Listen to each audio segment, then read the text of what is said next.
Hello, good morning, Gita. Hi, good morning, Ivana. Yeah, wonderful day. Haha. And It is. The sun's shining nicely. yeah, and there is a new bill that being I passed. know, it's Now it's real. I'm sitting right in front of a mountain with a lake. like yeah. So okay, um, besides the nice view, there's also a new bill. So new trademarks bill. Today we Oh, have this okay. overview and impact on business owners. So before we start, we want to do a sound check to make sure everyone can hear us. So if you can hear us, can see us, can you type in the chat box? Where are you logging in from? Which location? Okay. I mentioned your name, then you type in which location you're logging in from. So you let us know lah, huh? From PJ, from Ipoh, from Penang, from Johor, Sabah, Sarawak. Just let us know, okay? Wong Kim Lan, where are you logging in from? Kao, Su, Rohani, Gita, you can see their comments, right? I Can you possibly can if I click something, but what am I supposed to click? click the comment area? Yeah. See, yeah. Yes. Okay. Hi, Oh, we can. Aiza. Hi, Carla. Yeah. Hi, Rohani, Candice, Azik, David Go. Hi, everyone. Hmm. Lee from Cheras. Hmm. A lot from KL, the Hi, Klang Valley. Afif. Oh. There, as soon as you say a lot from KL, there's one from Penang. Hi, Oh yeah. Madan from Penang. Hello, Vijay. Loud and clear. Oh, Kuching, Sarawak. Wow. Wow. That's good. Haha. So we can the sound check successful. Means north, south, east, west of Malaysia also can hear us. That's great. So we can start our webinar today. We have here Miss Gita. She's the director of CAS International. And I heard they have a very beautiful office, new office, Google Office. Later I'm Come going. visit us, yeah? Yeah, sure. So let's start on this very exciting new bill. Okay? And to share with us the overview and also the impact on business owners. So let's start. Okay. Thanks, Ivana, for the introduction. So I'm going to move on to the slides. And then, okay, Mm. okay. So, hi everyone. I'm Geeta. Ivana's already given the introduction. So, I have been with CAS International for the past 14 years, specializing in anything and everything to do with IP. So, today we'll be talking about the new trademark bill and why was it introduced and what are the main changes and how, and most importantly, how does it impact businesses? All right, so moving on to the slides, please feel free to make this session interactive. And how do you do that is you can put questions in, and I think there's also a Q&A session towards the end when we'll address all the questions at the end of the presentation. All right, so let's get started. Because there are a lot of changes in the Act, and that is why not only the old Act was not amended, but the old Act is being replaced by the new Act. So there are a lot of changes, a lot of relevant changes, but the most impactful one is what we'll be presenting today to you. So let's start first. Why is there a need for a new act? And what is wrong with the old one? So our old Trademarks Act, 1976, was based on the UK Trademarks Act, 1938, meaning that even though the UK has evolved and has amended its act, we have not changed our act. So it's very archaic in nature. It's very old-fashioned. The old act did not take into account how businesses were done in this day and age, especially now everything's in the digital era. Everything has gone global in terms of this. It's hardly a borderless business for any businesses. A lot of businesses don't look at just one jurisdiction. When they start a business, they already look at how can we take my services or my products abroad. So our act did not take this into account. And intellectual property law is very much a business-centric act. And why do I say that? It's because intellectual property law protects, gives monopoly to a business. And with that, business people invest in creating either new brands or new technology or new designs with the intention to have monopoly, because that monopolistic rights gives them the ability to do premium pricing on their products, premium pricing on the services, to have licensing, franchising, a variety of rights that comes with that monopolistic rights, which intellectual property awards. That's why it's a very business-centric legislation. The fact that our Trademarks Act did not take into account changes in the business world was detrimental to businesses. And that's why these changes that are coming in with the new act is highly needed and is essential, and it's good news to businesses out there. So the new act is modeled after the current Trademark Act of Singapore, United Kingdom, and Australia. So it's a merge of all these three, and they looked, the committee, when you're coming up with a new bill, looked at the best of these legislations in other countries. So now going to the first main change, the first two are actually the ones that are very much of interest to businessmen and business owners. And the first one is going global is now made easy.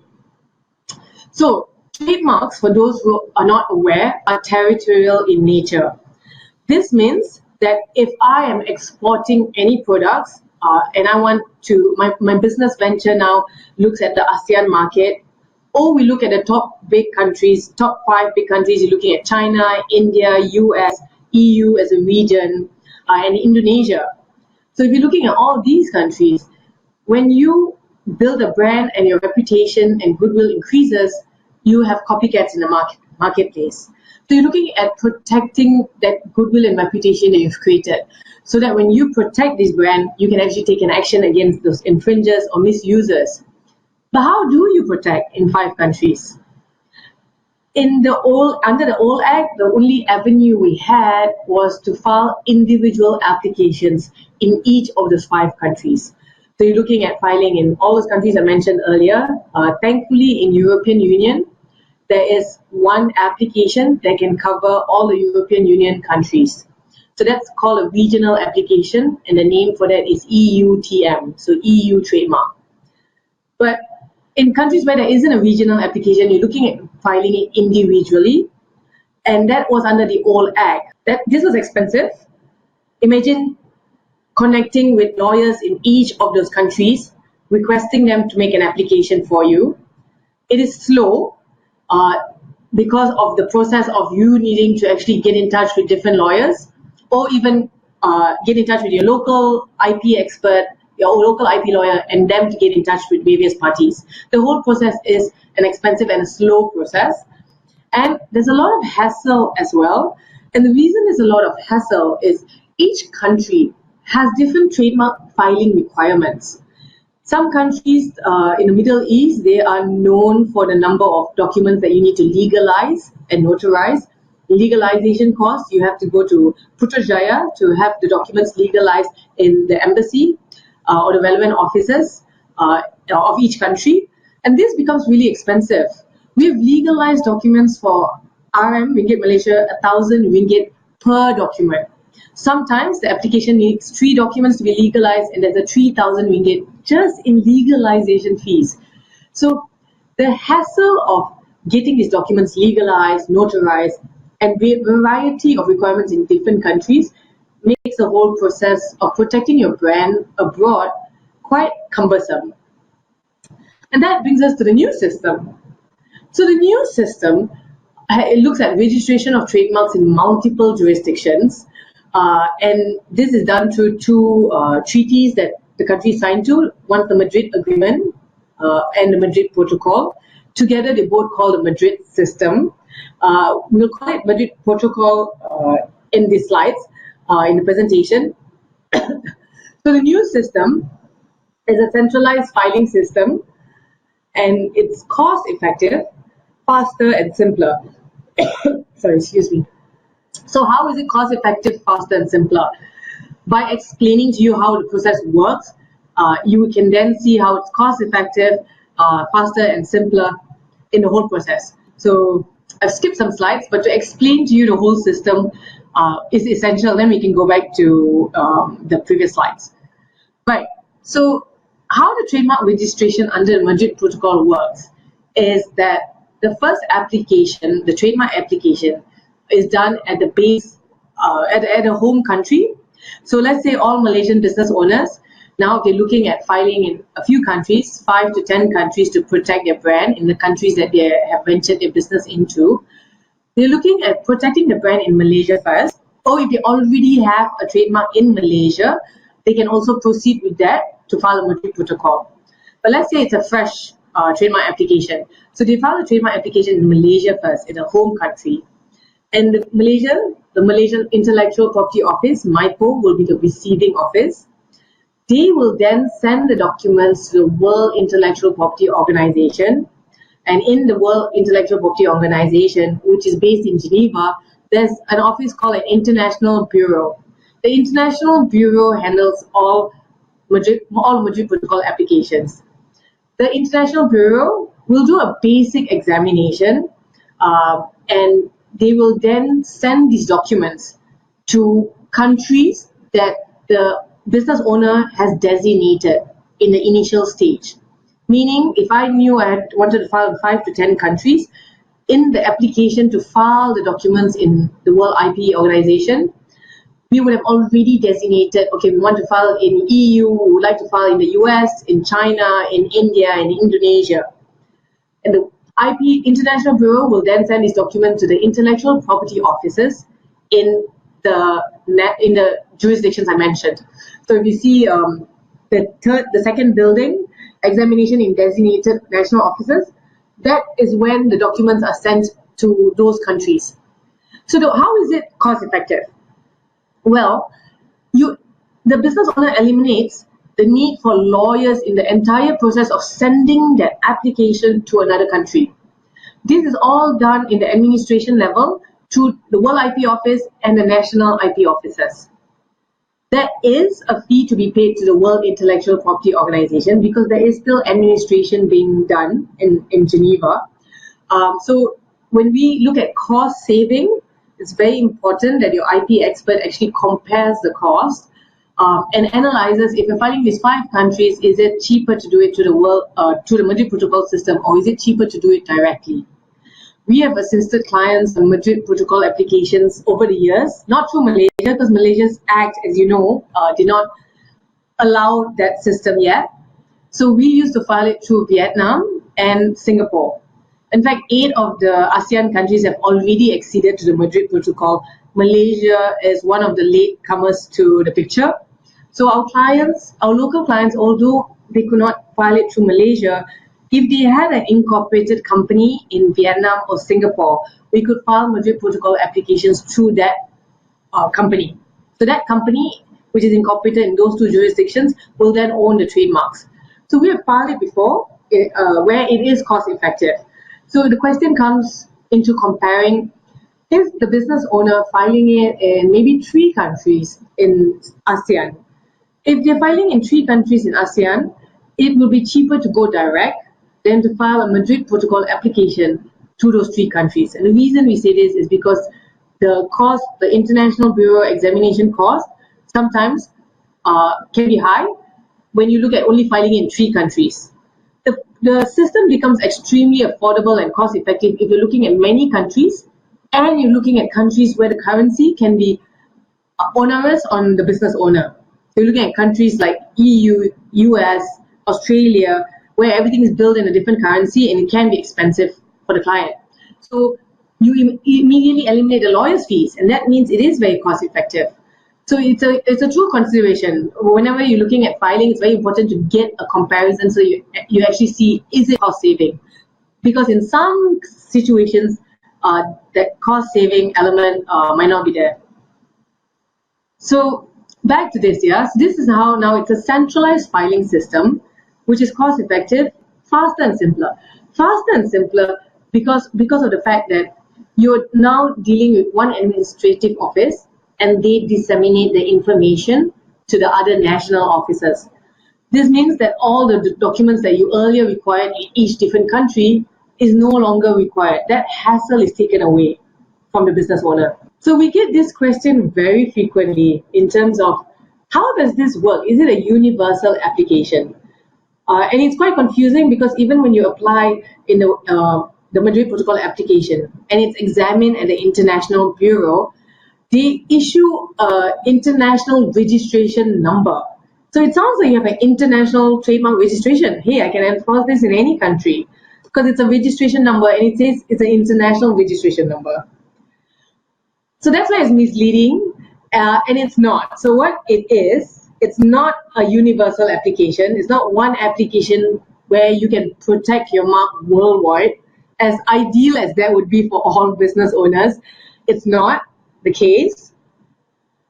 This is how it is best to understand the situation. International registration is not an actual registration. What it is that it gives brand owner gains, the brand owner gains the right to apply in the member countries. So that's what it is. It's not a registration, but hey, now the applicant can now access to the designated countries. So let's go back. So these are the countries, list of member countries of the Madrid Protocol. There are 104 countries today.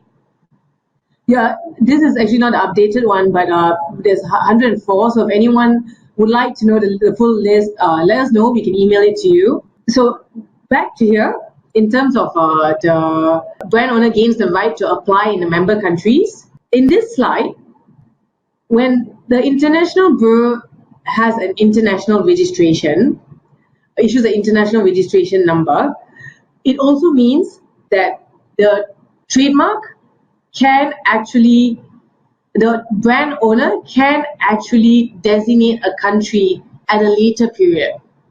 So the early application, yes, we need to select what countries the brand owner is interested in protecting their brand overseas. And let's say, Malaysia is a great example. Malaysia only now is acceding to the Madrid Protocol. So how about the Puma and Adidas and KFC who have trademarks through the Madrid Protocol? If Malaysia is acceding now, they can now choose to select Malaysia to be designated for their applications. Meaning that then the application will be sent to the Malaysian IP office and Malaysian IP office will process the application. There will be another examination process itself. So that gets quite technical. The only reason I realized that when I use KFC, Puma and Adidas as an example, because these are big brands, the other thing that big brands do is they don't wait for a country to accede to a Madrid Protocol because Malaysia has taken forever and they would be very worried about not having protection in that country, so they would have already filed it directly to IP lawyers into the country. But where you're not concerned, if it's not a well-known brand and you're not concerned, then some brands actually just wait until the country accedes into the Madrid Protocol and then they designate that country. I'm sorry if it's too technical, but please do ask as many questions as you can at a later period. So what are the advantages that Madrid Protocol brings? I've talked about some of it. The additional one is that it also simplifies maintenance. Earlier, I was talking a lot of how filing requirements are simplified. We talked about how it's one application, one set of documents, no legalization necessary, one fee, one language, and you eliminate communication with lawyers, and subsequent destinations are possible. So simplified filing requirements have been gone through. Simplified maintenance is also really interesting. In assignments, so if one company, let's say you have changed your structure of your company and now all the brands are held by a different organization within your group of companies, and that happens quite often. For that to be reflected in the intellectual property office in 10 countries that you're present in, it becomes a nightmarish administrative procedure. So you then have to engage the lawyer who's handling your application in all these countries, and usually there's different lawyers in different countries. Then you're looking at filing an assignment, transferring the rights from the previous company to the new company in each of these countries. So the whole process again becomes, it's a hassle, there's a lot of documentation, and then there's extra fees as well. Assignments are made easier through the Madrid Protocol, where this kind of restructuring is done. So when the assignment, all you have to do is file once, and that document is then sent to each IP office by the World Intellectual Property Office. So what we will be doing is filing the assignment at the World Intellectual Property Office in Geneva, the International Bureau. and they will then disseminate the information to the national officers. This also makes name change easier. So that was assignment earlier. Assignment is a transfer of ownership of the trademark from one entity to another entity, two different entities. Name change is the change of the name of the entity, the change of the name of the specific company. And this is also done for various reasons. Again, similar to the assignments, through this Madrid Protocol system, your name change will be done once at the IP Bureau, the International Bureau, and that will be then disseminated to the national officers, and the national officers will make the change at their end as well. And the additional maintenance benefits is that you have one renewal date and only one renewal application to be made. There'll be fees based on each country you designated it to, because the renewal fees are also then paid to the intellectual property, the IP officers in each country, and that will always remain because each jurisdiction has an IP office, and that's the revenue that they earn, and in return for the rights that that country gives you for monopolistic rights to use your trademarks in that country. So the difference is that only one renewal application has been made. You don't have to liaise with 10 different 10 different individuals to get your renewal application done. As with anything, there can be advantages, but of course there's also disadvantages. So the disadvantages of the Madrid Protocol system, actually advantages outweighs the disadvantages for sure, especially if you have a big brand or a business that's venturing to many countries. It's very beneficial to use the Madrid Protocol system.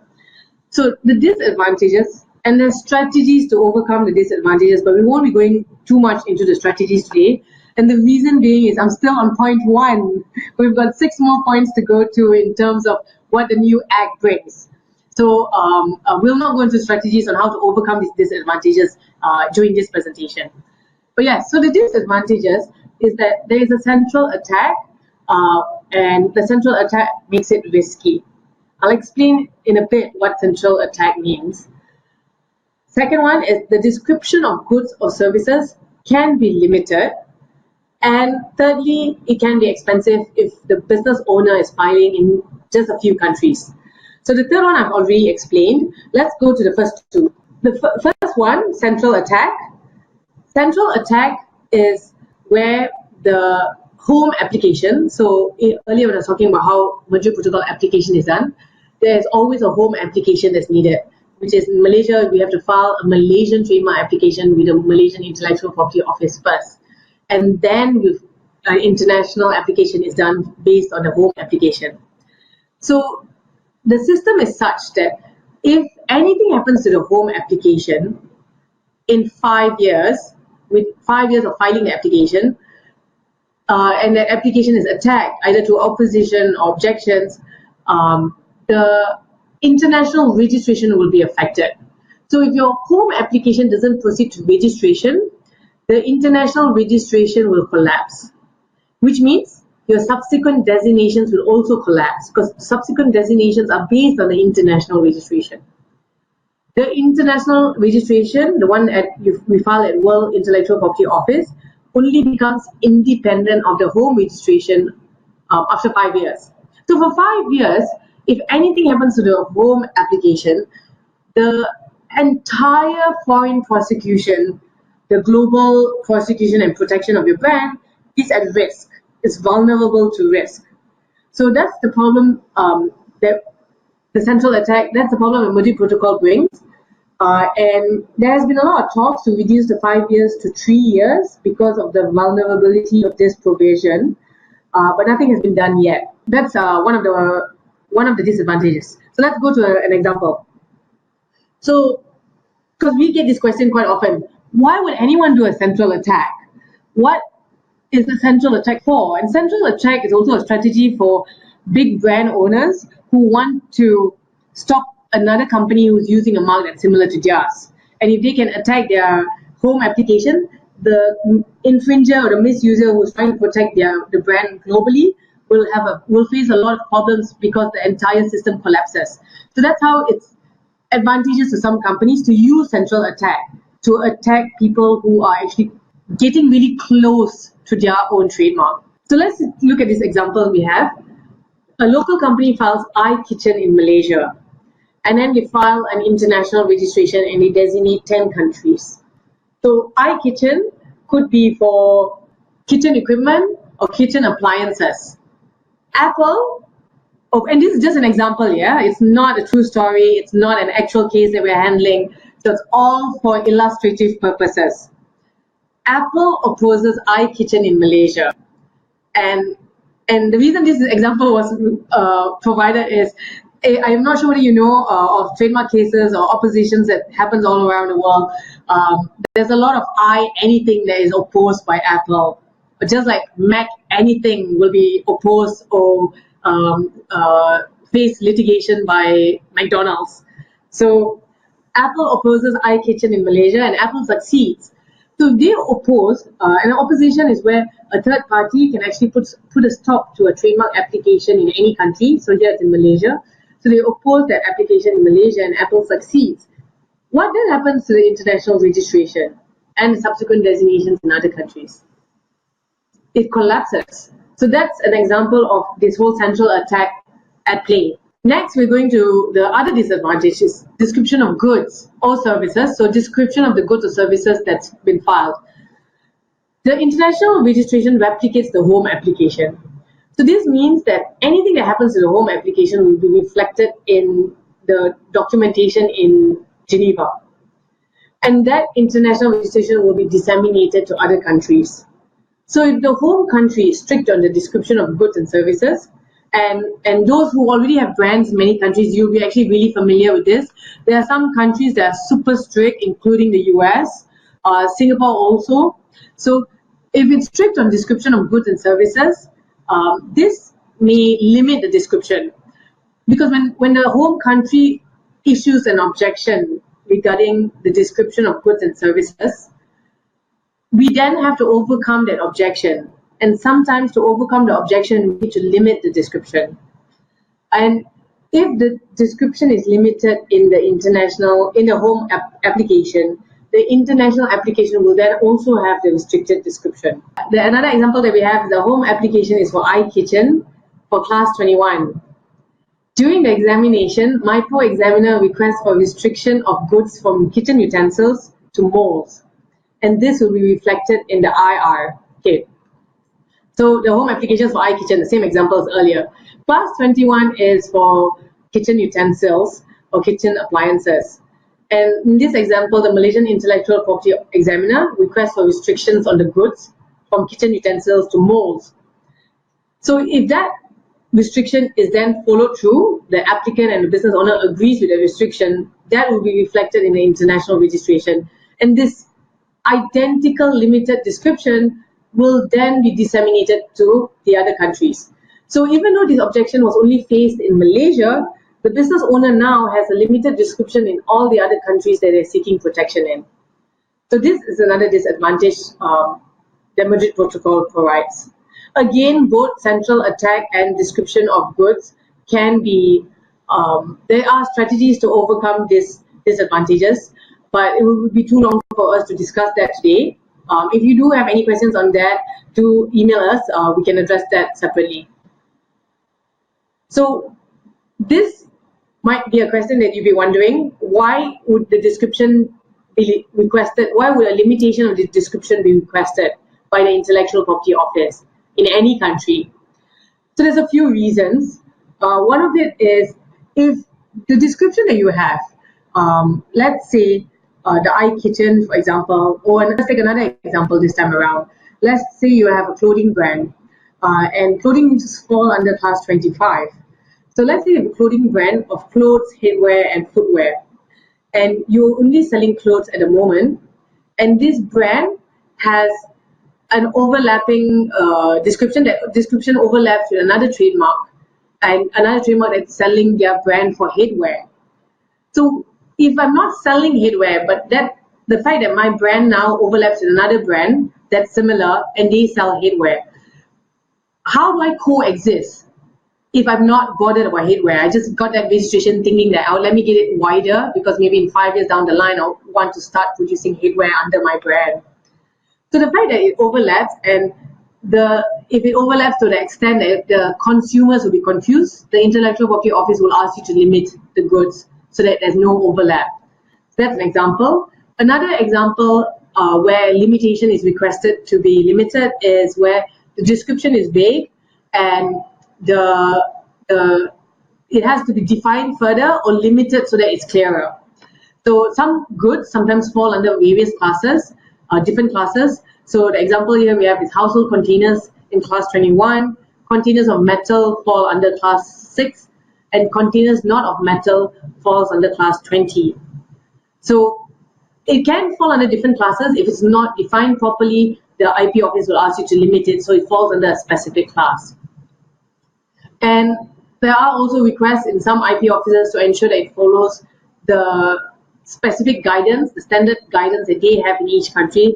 And for example, Singapore, Japan, US, and China have a guideline in terms of how you should actually categorize your goods and services. So businesses also, okay, now we're coming to point 2. So that whole first part of our presentation was on Madrid Protocol, and the reason I spent a chunk of it on that is one of the biggest changes that the Act brings forth and the best impact for businesses that are looking to go global.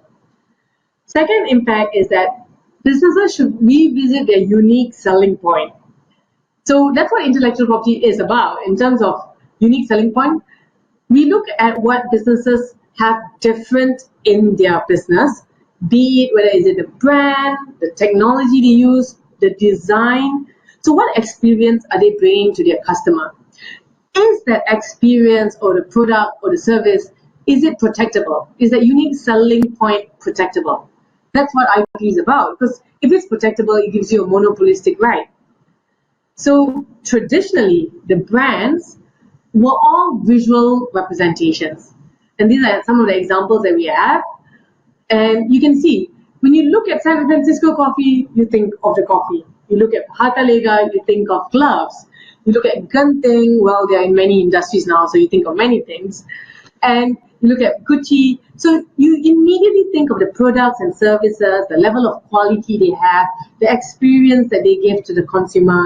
So traditionally, trademarks were represented visually, either by a word mark or by a logo or by a tagline. But businesses have evolved. And a lot of people now say that we've moved from a knowledge economy. We still are in a knowledge economy, but it's also becoming very much an experiential economy. With experiential economy, it's all about how the consumer feels.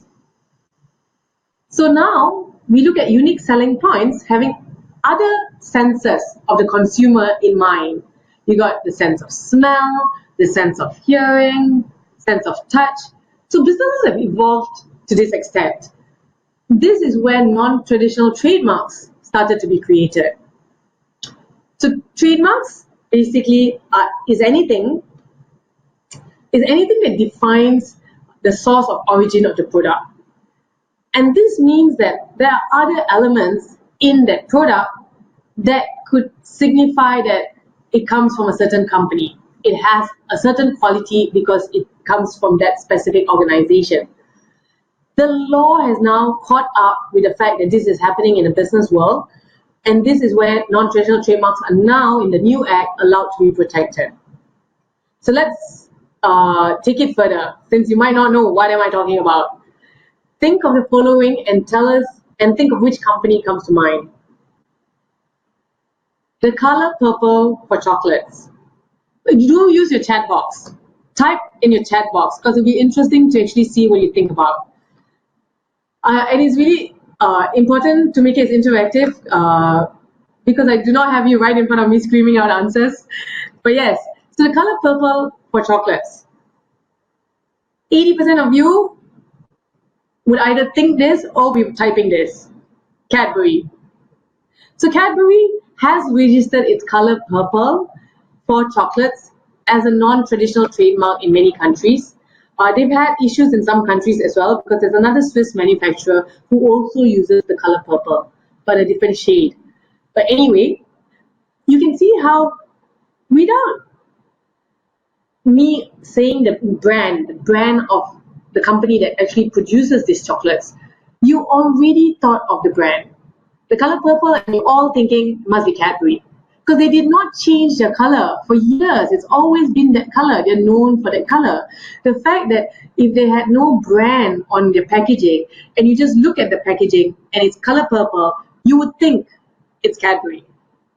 So this is how the color used by the brand owner ends up being a source of indicator. Next is the triangular shape of a chocolate bar. What does this bring to your mind? Type away if you are typing. But most of you will also guess this. It's very distinctive. You can see how you might not see the word Toblerone and immediately you know it's Toblerone. So in this one, shape of the product has immediately given you the source of indicator. You know which company is behind this product. That means it works as a trademark. So the shape tends to act as a trademark. Kit Kat is another example of shape. Okay, so this is debatable. This case is actually really interesting because let's say they don't have the trademark Kit Kat on the bar, on the 4-finger bars. Would you think it's Kit Kat? Could it be some other company? So this is an interesting case. It's not as clear-cut as Toblerone. How many chocolates do you see with this shape in the market? Whereas you might see quite a number of chocolates with this shape. The ones where you can actually break them off, have a Kit Kat, have a break. There are quite a number of wafers out there that actually have the breaking element. They might not be 4, but it might be 3, it might be 2. So this is an interesting case in the IP world because Kit Kat tried to register their trademark in many countries. Nestle tried to register their trademark in many countries. And they failed mainly because it was found that it is functional. The wafers will actually, that shape is functional for one to be able to break it off easily. And it wasn't unique just to Kit Kat. It wasn't unique just to Nestle. So this is a case where the shape is quite unique. But based on the data that was brought forth in the IP offices or in courts where the case was heard, it was found that it's not unique enough and it's not distinctive just to Kit Kat. Moving on to another non-traditional trademark, what do you think, what brand comes to mind when we talk about the shape of a bottle for a fizzy drink? And if you can see this, I have the bottle in front of me. So what comes to mind when you see this? And 100% of you would have guessed that yes, it is Coca-Cola. So the shape of this bottle has immediately given you the name of the company behind the product. So you don't even have to see the brand. The fact that the shape itself indicates that this is the company behind the product shows that the shape is a trademark. You look at the shape and you know who produces it. You don't need to, we were saying earlier, traditionally it's brands, it's it's visual elements, it's logos, it's tagline, it's images. It's no longer the case of that is the only way to represent a trademark. And these are the examples. It's in the business world. The sound of lion roaring for a movie production company. What comes to mind? So see, this is a sound mark. It's not a shape mark. It's not color. You're looking at a sound now, which is a sense of hearing. And yeah, so the MGM roar of the lion has been registered as a trademark. And the ringtone of a mobile phone, some of you might not even, the younger generation won't even recognize this phone, I think, or the ringtone. But do you remember the Nokia ringtone? It was so distinctive. So that was a sound mark. The fact that when you hear that sound, you immediately know it's a Nokia ringtone. Then we have the smell of bubblegum for sandals. So can you imagine, now we're talking about smell, we're talking about scent. And how do they examine scent? How do you make an application for scent? That will be interesting. But yes, so this is a non-traditional trademark. It's been protected in the US. This bubble gum smell is for not just sandals, actually it's for sandals, for boots, for various types of footwear. And it was an application made by a really famous company in Brazil, a Brazilian footwear company called Grandin, and they have the scent of bubblegum on their shoes. So this is Grandin. So okay, you see Grandin produces the shoes with the bubblegum scent. And Melissa, you see in the background there's the word Melissa there, that is their brand, I guess their visual brand. So they have a few brands for their product. One is the visual brand, the name for the shoes that they sell. And then they also have the scent, which when people smell the bubblegum smell on shoes, they think of Melissa, which is the brand for the shoe. So this shoe company has its largest outlet very near to us. The outlet that you see in front of you is in Raffles City, Singapore.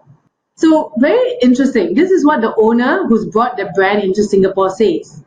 Why is Melissa such a draw? And one reason is how customers will always know when they are near a store thanks to the signature bubblegum scent. And this is something no one else in the market has done, and it appeals to women. Chat Yao. So you can see how you smell the scent of bubblegum and you're near a shoe shop, you immediately think of Melissa, which is the brand. So this is how scent is then used as a trademark. So on their website, the brand Melissa, it's very interesting when you read about it, and you can see that why do Melissa shoes smell like bubble gum? And this is where I talk about the experience economy. We look at, to add to Melissa's experience, under the question, why do Melissa's shoes smell like bubblegum? To add to the Melissa experience, the decision was made to infuse all our shoes with a sweet, distinct bubblegum scent, and it's one of our most talked about features. So that example is on scent. And this is an excerpt from a blog, a blogger who was talking about how and why is she crazy about Melissa shoes. And she was saying this, that when you smell our bubblegum scented plastic dreams as you yourself described, what comes to mind? And she says it's a scent that must come from a place where unicorns with rainbow manes dance on fluffy candy floss clouds.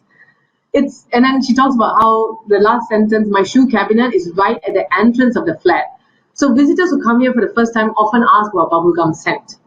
So you can see how it's a play of the business world taking into account of all of this and then using a scent to attract customers and to put the brand image on the customers as well. Here are some other examples of scent marks, smell marks. There's a pina colada scent for ukulele done by Eddie Finn. This was filed in the US.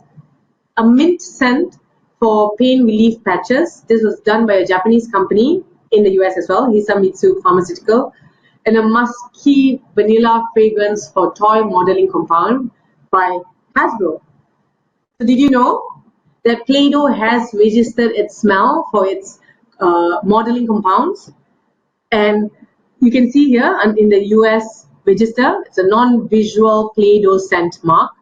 And it's described as the mark is a scent of a sweet, slightly musky vanilla fragrance with a slight overtones of cherry combined with the smell of salted wheat-based dough. So you have to be very descriptive of what are you actually registering in the trademark register. So that was their description for toy modeling compounds.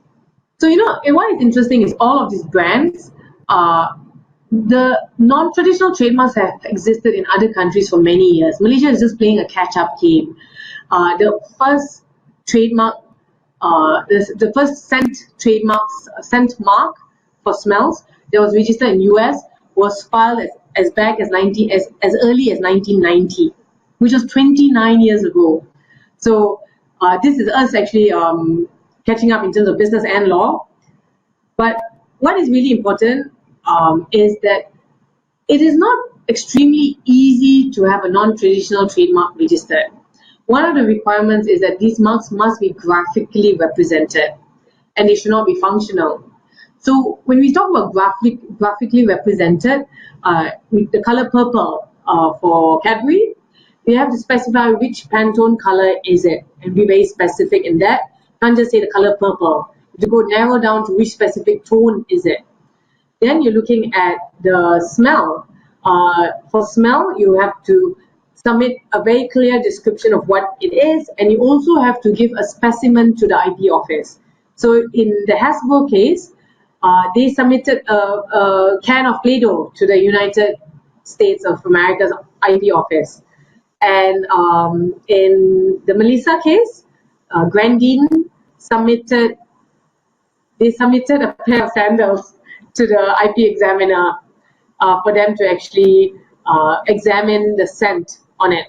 So, and they also have to graphically represent that, which means it needs to be explained as clearly as possible in the application form. What are you protecting?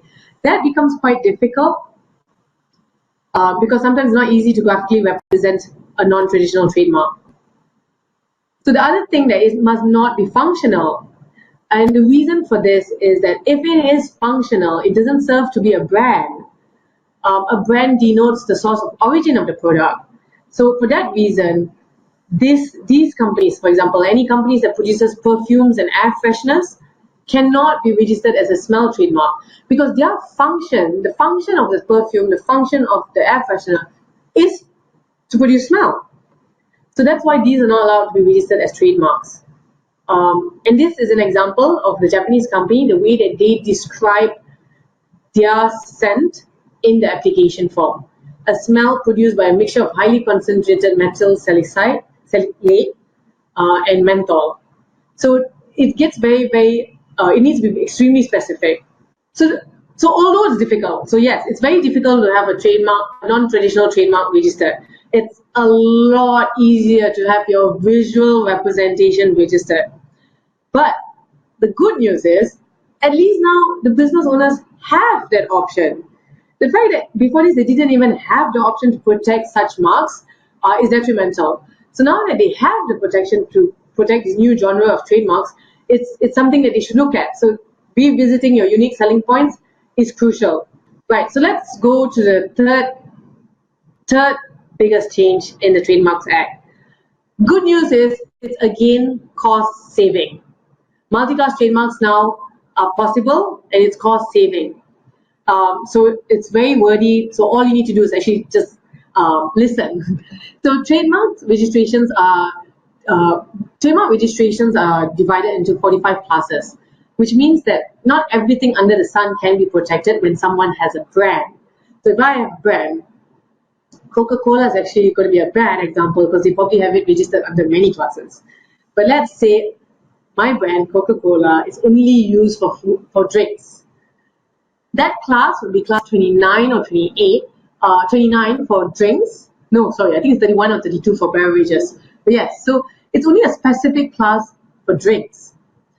I cannot protect that brand for clothes, for services of providing food and beverages and other classes, because it's categorized into what are you actually selling it under. In the application form, you have to specify the specific goods or services that you're doing. And I think we had some examples earlier with kitchen utensils and so on. So some businesses might have more than one class. They might have an area of business that you're doing that has a few classes to protect your brand in. And previously, we had to make single applications in all of those classes to have that trademark protected.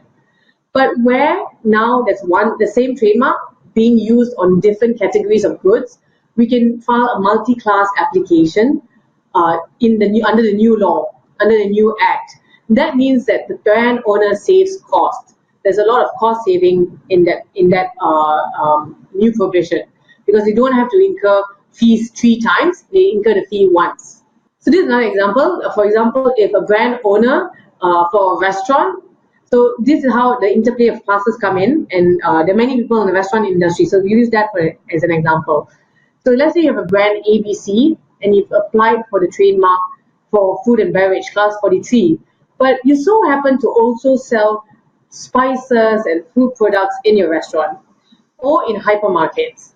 So let's say you have some well-known sauces and you not only serve it while you're serving food and beverage in your restaurant, but you also have it at the payment counter when people want to buy the sauces back home. So that means you're also retailing food products. So the food products is under class 30, if it's for spices and sauces, and retail comes under class 35.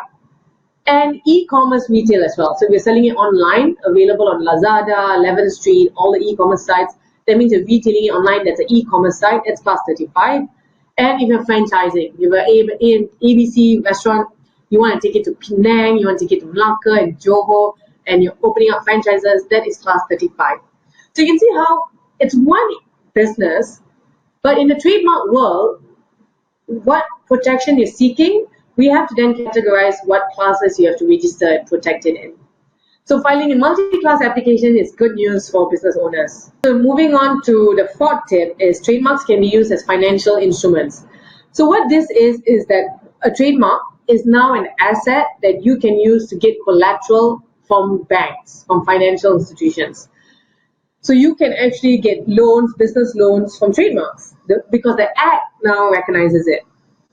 So the tricky part is the Act recognizes it, but are financial institutions comfortable to hand out money while relying on trademarks as a collateral? So that's a whole other ball game, in the sense that the Act allows it now, but let's see whether financial institutions are going to embrace this.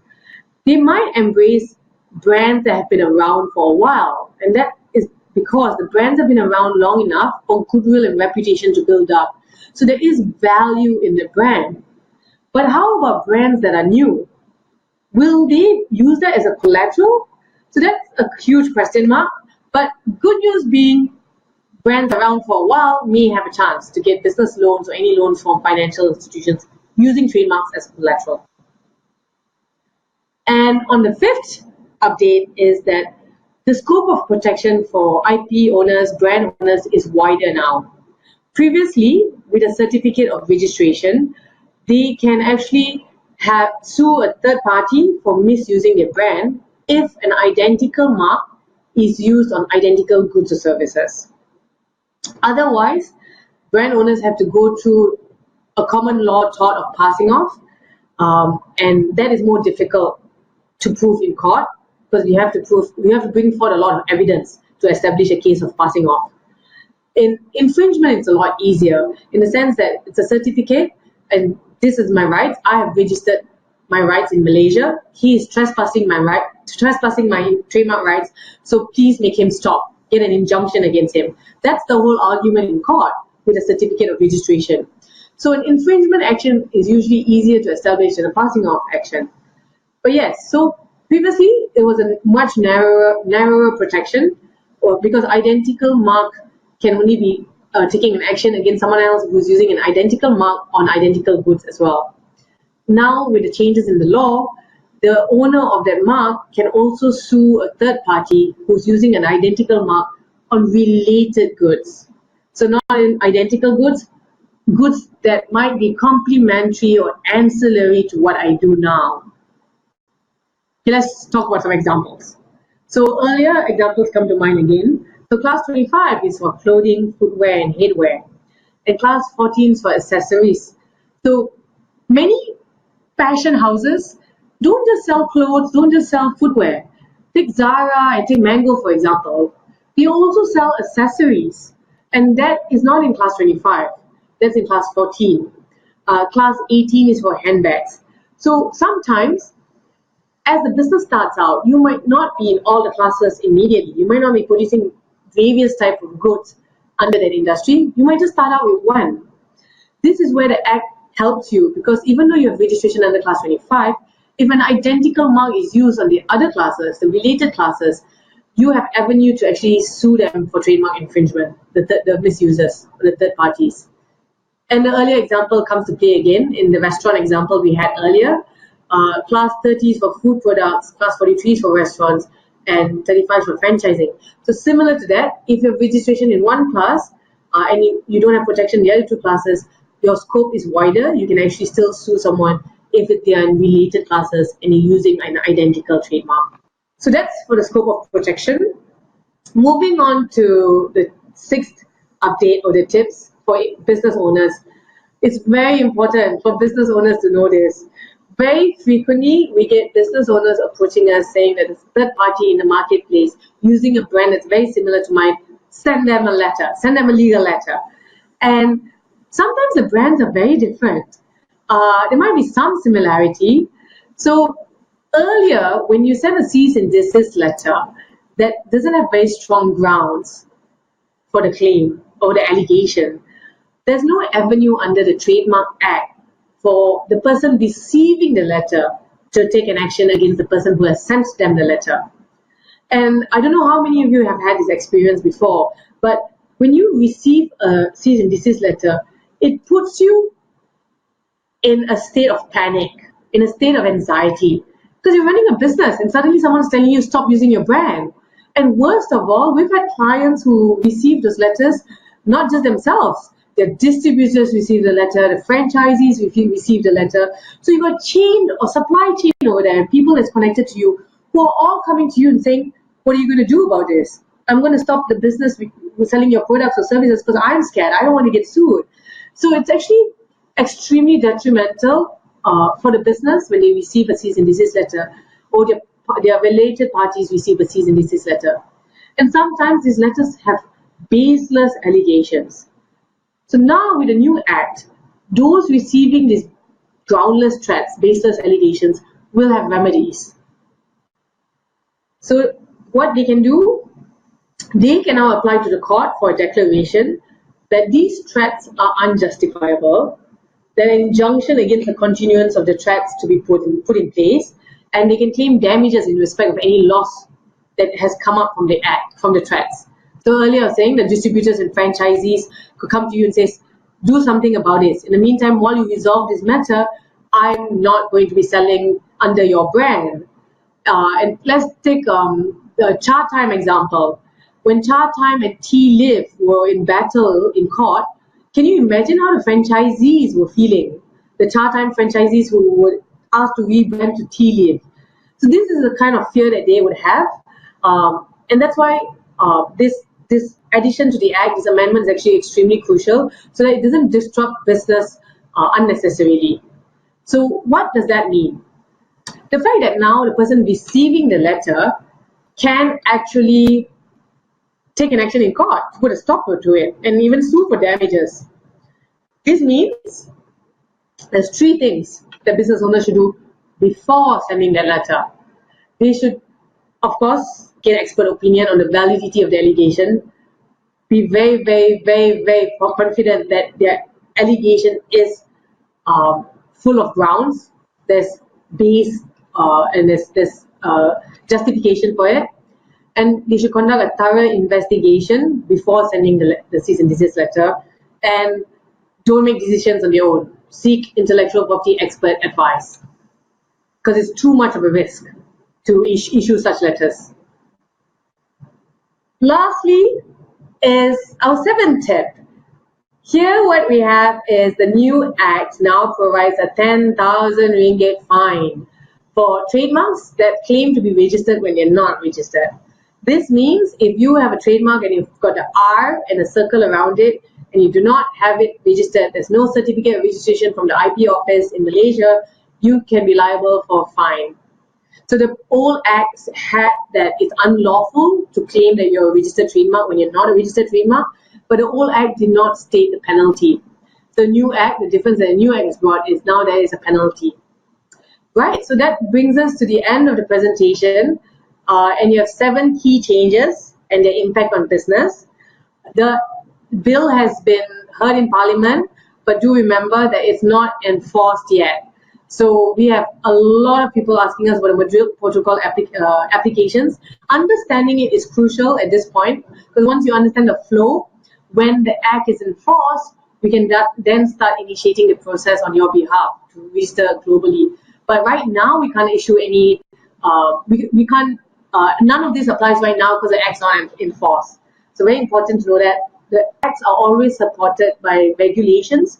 Legislations are supported by regulations which help to enable which help to give guidelines on how each provision of the Act comes to play and how should it be executed.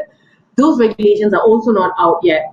So our recent discussion with the Malaysian Intellectual Property Office indicates a timeline of October, where regulations will be out and will be enforced. But again, this is just information from the Malaysian IP Office, which is not been written and is not certified. So there we have it. I'm really happy to share my experience and knowledge through some questions with you. So it's a bit about us, and yeah, feel free to ask any questions. That brings the end to my presentation. I'm so grateful for you to tune in on your Thursday morning. Thanks once again. And Ivana, you can take back and start moderating the questionnaire. Okay, so Jerryson has a question. If shape and color counts, what if a famous mee curry tastes the same and now someone claims it as a stolen recipe? Wow, this question has a lot of questions inside the question itself. If shape and color counts, what if a famous mee curry tastes the same? Okay, so very good. So Jerryson, your question, let me address that question. It can't be registered as a taste mark. Actually, there isn't a taste mark. One of the non-traditional trademarks is not a taste mark. So we can't even register it as a taste mark because there isn't a provision for taste marks.